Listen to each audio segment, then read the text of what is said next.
untrue, false, but is also mischievous and malefic.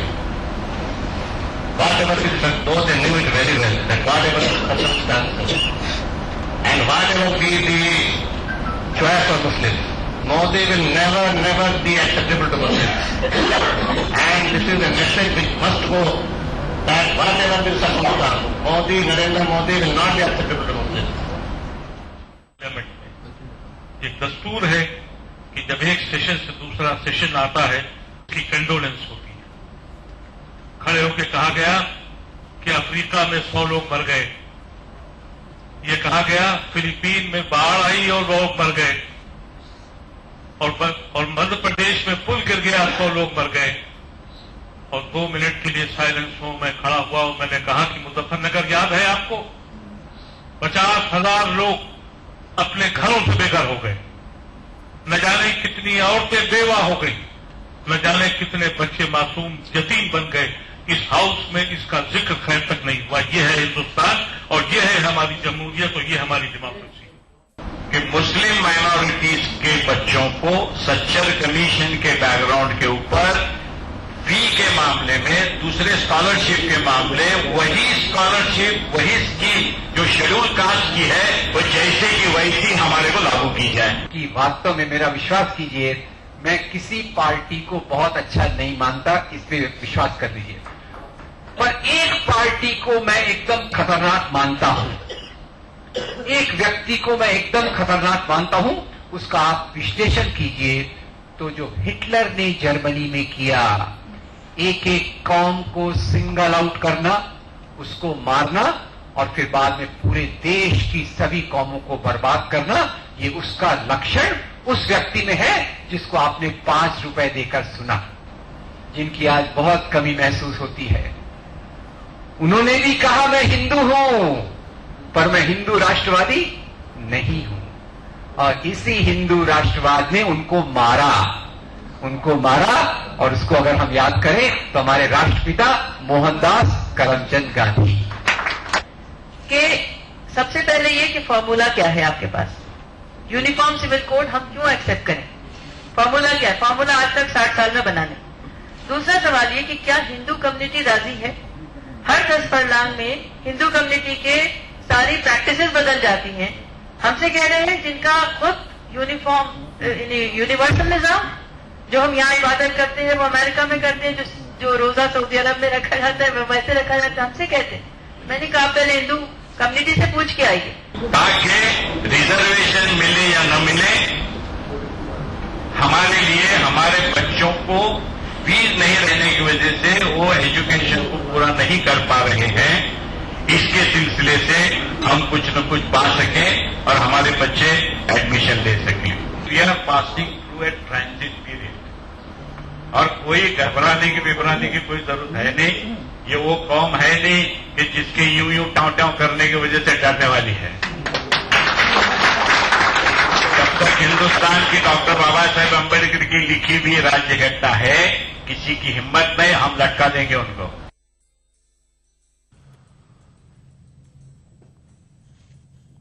Uttar Pradesh में समाजवादी हुकूमत को अक़लियत नवाज तस्वुर किया जाता है, लेकिन अक़लियती तबके का कहना है कि हुकूमत मुसलमानों के ताल्लुक से दिखावे की सियासत कर रही है।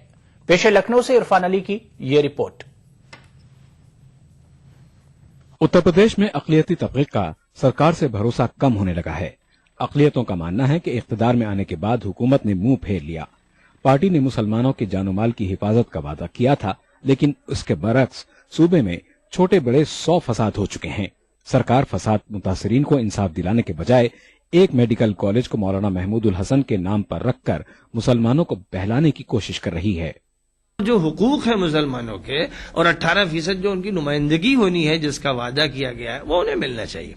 सारे हुकूक मिलने चाहिए, उनकी भरपूर नुमाइंदगी होनी चाहिए, तब ये काबिल तस्लीम होगा। और नामों की तब्दीली से रिझाना ये महज एक धोखा भी है और ये दूसरी पार्टी से इंतकामी जज्बात के तहत किया जाता है किया, लेकिन मुसलमानों को इस तरह खुश करने का जो अमल है ये दुरुस्त नहीं। अक़लियती तंजीमें सरकार की सियासत को समझने लगी हैं। मुसलमानों से किए गए वादे पूरे करने के मुतालिबात जोर पकड़ने लगे हैं। समाजवादी पार्टी में ये चीजें हैं कि अगर 50 बातें कही जा रही हैं मुसलमानों के लिए, तो 50 में 2 पे अमल किया जा रहा है, 48 हवा में उड़ रही है। इससे पूरे हिंदुस्तान के मुसलमानों का दिल जख्मी हो रहा है। बिल्कुल ये खुली और छुपी हुई बात है। रियासत में अक़लियती फलाह व बहबूद और उनके हुकूक व ज़बान के तहफ़्फ़ुज़ से मुतालिक ज्यादातर इदारे खाली पड़े हुए हैं। तरक्याती मंसूबों में 18% की हिस्सेदारी देने का ऐलान भी अमली सतह पर नहीं आ सका है। ETV news Lucknow. उधर आइंदा असेंबली और पार्लिमानी चुनाव के पेश नजर रांची में अंजुमन इस्लामिया के फेडरल अरकान की मीटिंग हुई। मीटिंग में मुसलमानों के मसाइल के ताल्लुक से हुकूमत की सर्दमहरी पर सख्त तनकीद की गई। मीटिंग में आपसी इख्तिलाफात को भूलकर आइंदा इंतखाबात में बाहिमी इत्तेहाद पर जोर दिया गया।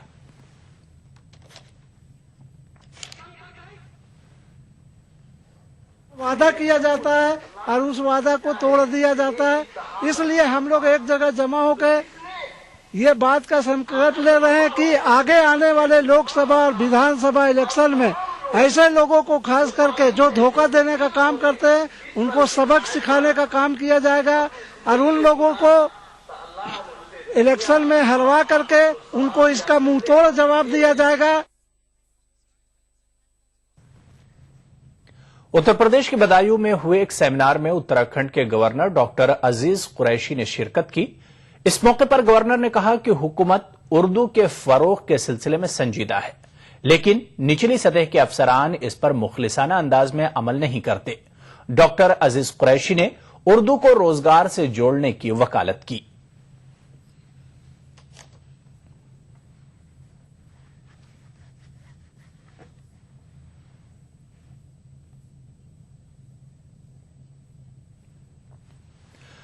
कानपुर के तालीमी इदारे खदीजतुल कुबरा स्कूल में सालाना जलसा हुआ। इस जलसे में बच्चों ने समाजी बुराइयों के खिलाफ कई ड्रामे पेश किए। इस मौके पर स्कूल की बच्चियों की तरफ से जहेज के खिलाफ पेश किए जाने वाले ड्रामे को खास तौर से पसंद किया गया। प्रोग्राम के दौरान बच्चों ने अपनी तकरीरी सलाहियतों का भी मुजाहरा किया।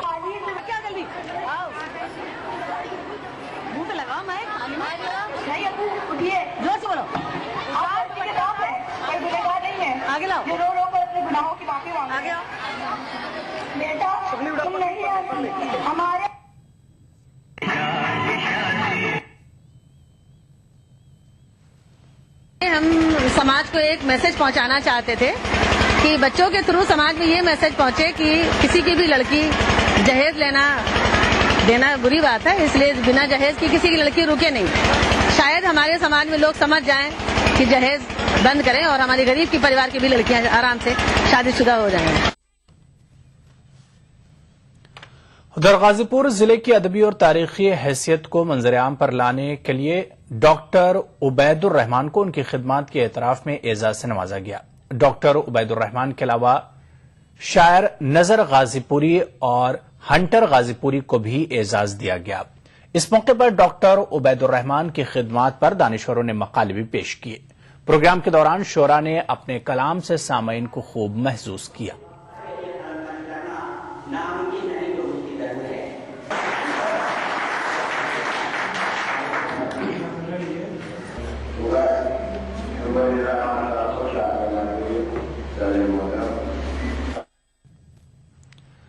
नासिर काज़मी की कल 88वीं सालगिरह थी। 8 दिसंबर 1925 को पंजाब के अंबाला में पैदा हुए। आला तालीम लाहौर में हासिल की। रिसाला हुमायूं के चीफ एडिटर रहे। क़याम पाकिस्तान के बाद रेडियो पाकिस्तान से मुंसलिक हुए, जहां आपको काफी शोहरत मिली। नासिर काज़मी के अशार आज भी आम हैं।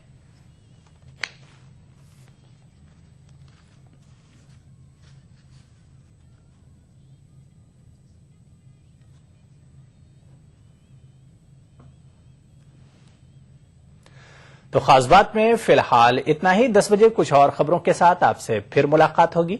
आदाब।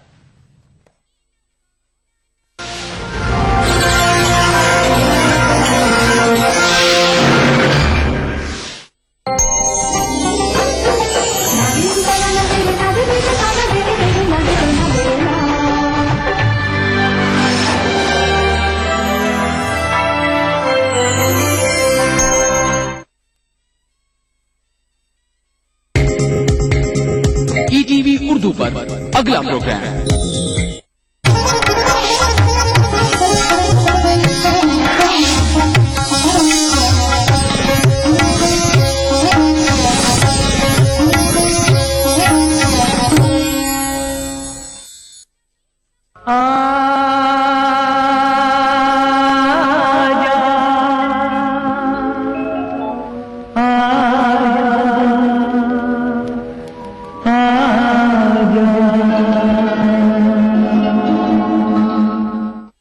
हिंदी सिनेमा के जब हैंडसम हीरोज की बात होती है तो सबसे पहले जिस नाम की बिजली कौंधती है वो है धर्मेंद्र।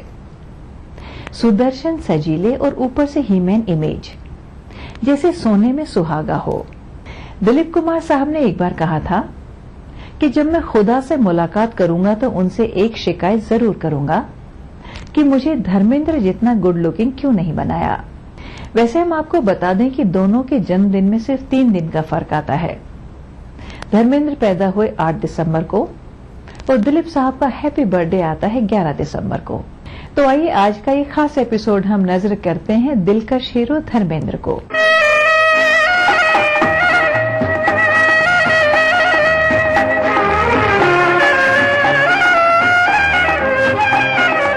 या दिल के सुनो दुनिया वालों, या मुझको अभी चुप रहने दो। मैं गम को खुशी कैसे कह दूं, जो कहते हैं उनको कहने दो। या दिल के सुनो दुनिया वालों, या मुझको अभी चुप रहने दो। मैं गम को खुशी कैसे कह दूं, जो कहते हैं उनको कहने दो।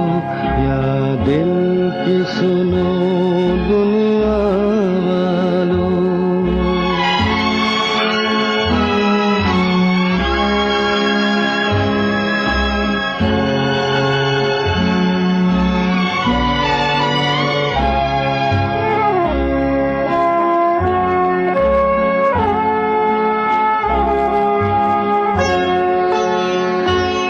ये फूल चमन में कैसा खिला,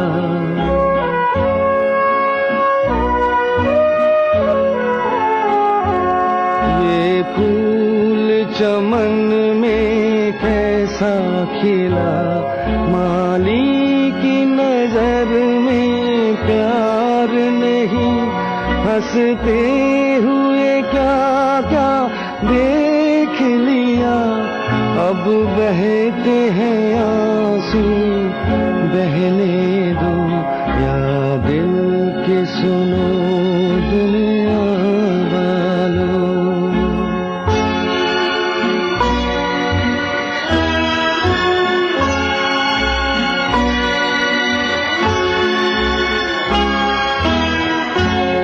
एक ख्वाब खुशी का देखा नहीं,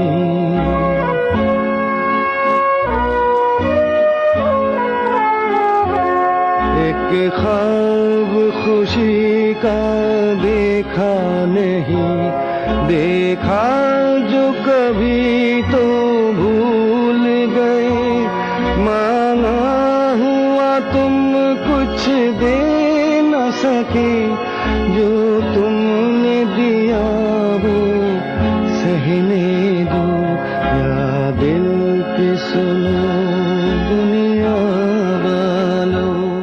धर्मेंद्र पैदा हुए 8 दिसंबर 1935 को पंजाब के एक गांव सानेवाल में।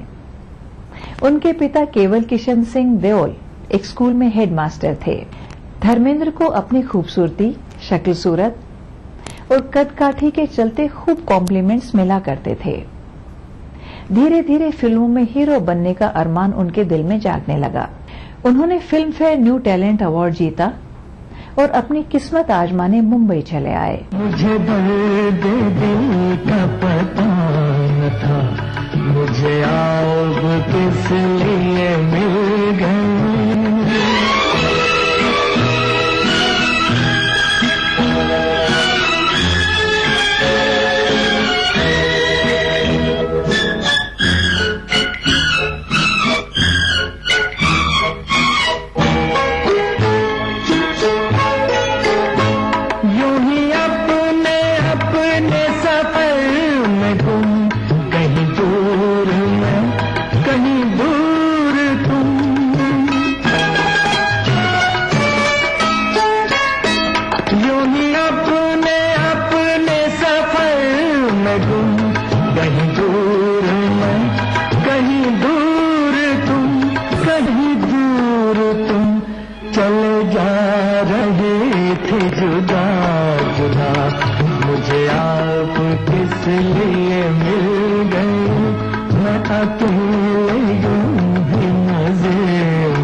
हैंडसम हीरो धर्मेंद्र को डेडिकेटेड भूले बिसरे गीत प्रोग्राम का एक खास एपिसोड अभी जारी रहेगा एक छोटे से ब्रेक के बाद।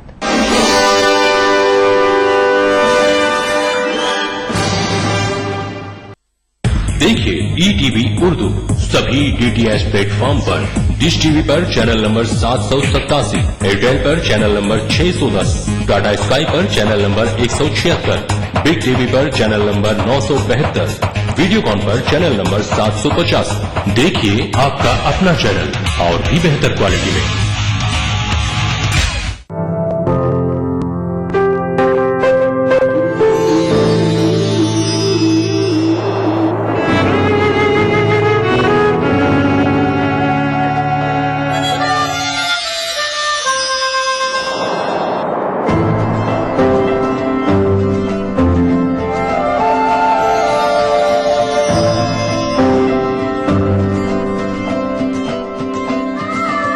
एहसासों से जुड़े नए रिश्ते बिखेरेंगे रंग। जिंदगी लाइव सीजन 5 इतवार दोपहर 12 बजे और शनिवार दोपहर 12:30 बजे।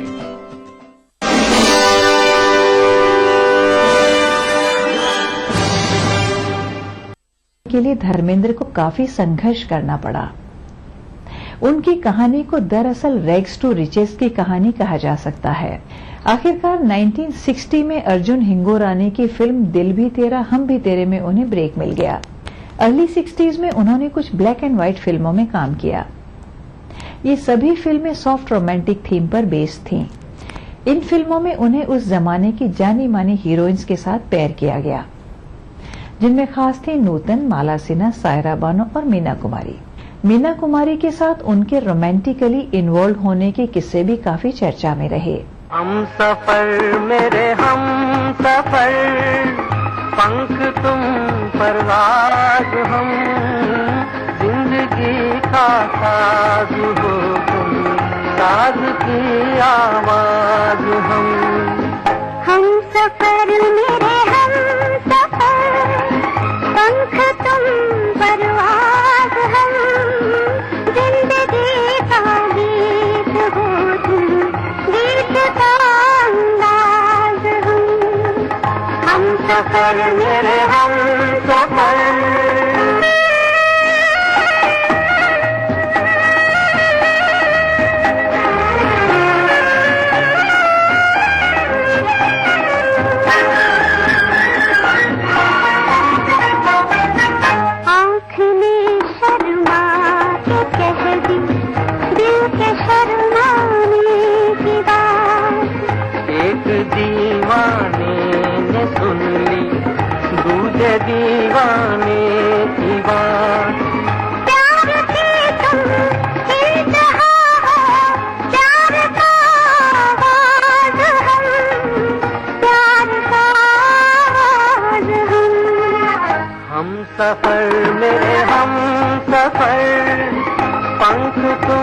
परवाज हम, जिंदगी का गीत हो तुम, गीत का अंदाज हम सफर में हम सफर।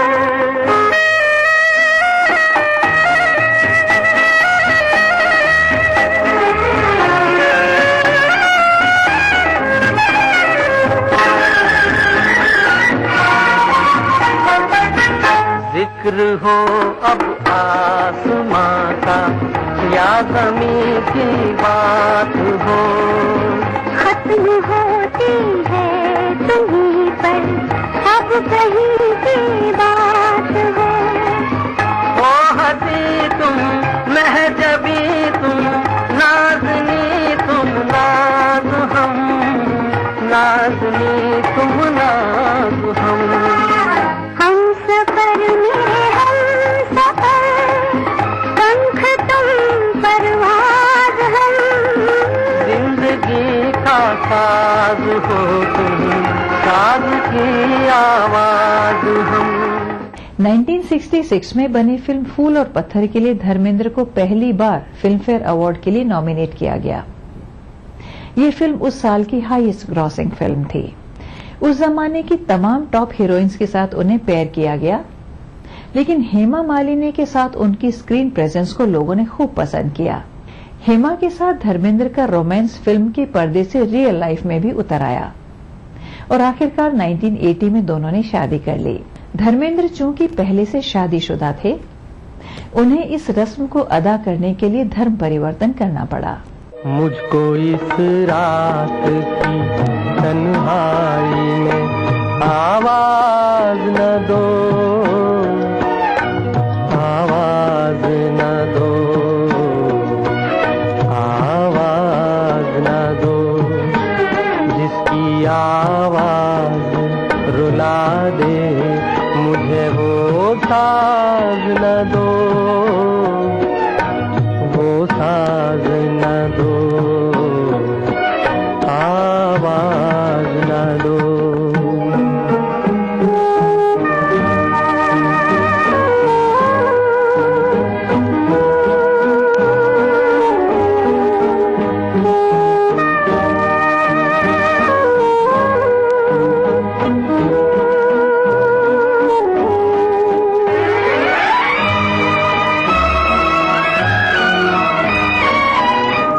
रोशनी हो न सकी दिल भी जलाया मैंने, तुमको भूला ही नहीं लाख भुलाया मैंने।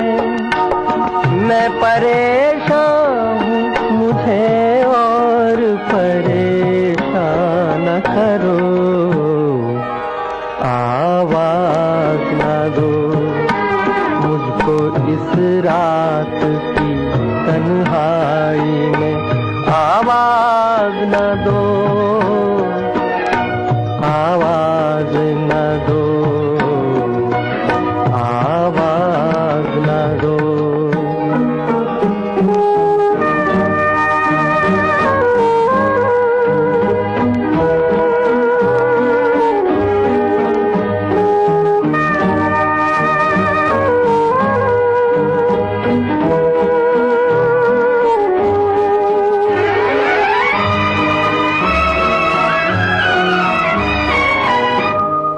कदर जल्द किया मुझसे कनारा तुमने, कोई भटकेगा अकेला ये न सोचा तुमने।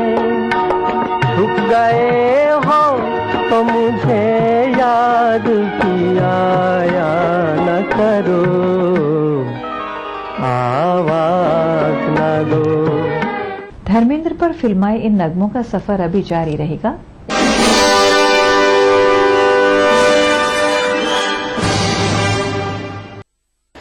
BBC दुनिया को है जिस पर भरोसा। ग्लोबल इंडिया जोड़े आपको पूरी दुनिया से आपकी अपनी भाषा में। ETV के दर्शकों के लिए BBC के मंजे हुए रिपोर्टर ग्लोब के हर सिरे से लाएंगे जिंदगी का सच। स्क्रीन पर उभरेगी बनते बदलते भारत की पूरी तस्वीर। संसार भर के सारे समाचार मैं नेहा भटनागर लेकर आऊंगी बीबीसी ग्लोबल इंडिया हर शुक्रवार शाम ईटीवी पर। महसूस करें खबरों की धड़कन। मजहब की न सूबों की न फिरकों की फकत वल्लाह के हर दिल की ज़बां है उर्दू। न दिए का है न हवा का है, यहाँ जो भी कुछ है खुदा का है। यहाँ ऐसा कोई दिया नहीं जो जला हो और वो बुझा ना। सुना है रब्त है उसको खराब हालों से, तो अपने आप को बर्बाद करके देख। बहुत अच्छा है, वाह वाह। दिल से अपनाया न उसने, गैर भी समझा नहीं, ये भी एक रिश्ता है जिसमें कोई भी रिश्ता नहीं। बरसों की रस्मों राह थी, एक रोज उसने तोड़ दी, होशियार हम भी कम नहीं, उम्मीद हमने छोड़ दी। वाह वाह वाह वाह। मयारी शेर व अदब और उर्दू जबान के फरोग की जानिब ईटीवी उर्दू की एक और पहल। देखिए प्रोग्राम अंदाज़े बयां हर पीर का जुमेरात दोपहर 2:30 बजे सिर्फ ईटीवी उर्दू पर।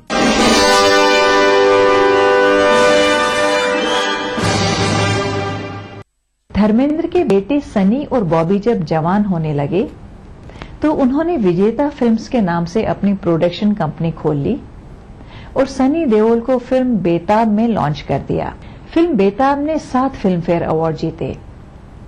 1995 में उन्होंने बॉबी देओल को फिल्म बरसात में लॉन्च किया और 2005 में भतीजे अभय देओल को लेकर बनाई फिल्म सोचाना था।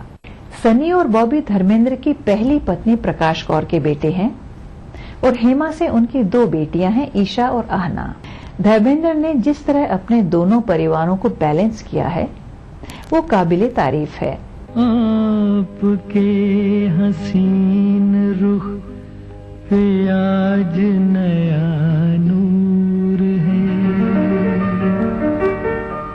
मेरा दिल मचल गया तो मेरा क्या कसूर है। आपके हसीन रुख पे आज नया नूर है, मेरा दिल मचल गया तो मेरा क्या कसूर है।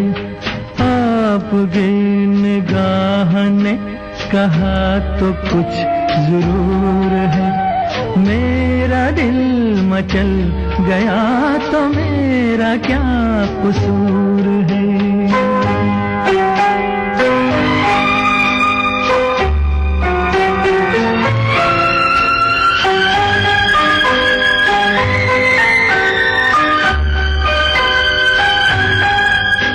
खुली लटों की छाँव में खिला खिला ये रूप है,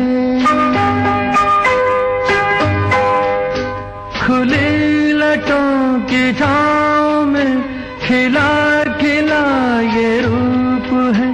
घटा से जैसे छन रही सुबह सुबह की धूप है, जिधर नजर मुड़ी जिधर नजर मुड़ी जिधर नजर मुड़ी उधर सुरूर ही सुरूर है। मेरा दिल मचल गया तो मेरा क्या कसूर है। आपके हसीन रुख पे आज नया नूर है, मेरा दिल मचल गया तो मेरा क्या कसूर है।